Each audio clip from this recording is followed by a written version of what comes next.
సర్వ జగత్రక్షకుడైన ఈ క్షేత్రంలో క్షుద్ర రాజకీయ మాటలు మాట్లాడటం నిషిద్ధం, అపచారం. అంతటి పవిత్ర పుణ్యక్షేత్రమైనటువంటి నీ ఆలయంలో దేవదేవ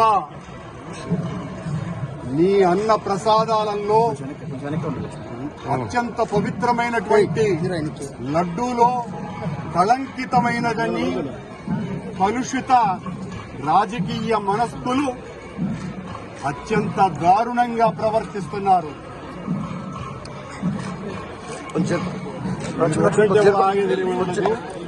నేను గాని నేను తప్పు చేసి ఉంటే నేను నా కుటుంబము సర్వనాశనమైపోవాలని, నేటిలో నేను ఏ రకమైనటువంటి తప్పులు కలిగి ఉన్నా సర్వనాశనమైపోవాలని ఆ దేవదేవుణ్ణి ప్రార్థిస్తున్నా. గోవిందా గోవిందా. ఇది ప్రభుత్వం, ఈ నిర్వాహకం. నేను ఒక్క రాజకీయ మాట కూడా మాట్లాడలేదు. నేను ఏ పరీక్షకైనా సిద్ధం.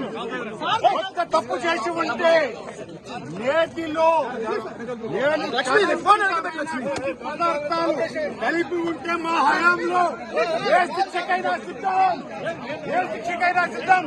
గోవిందా గోవిందా.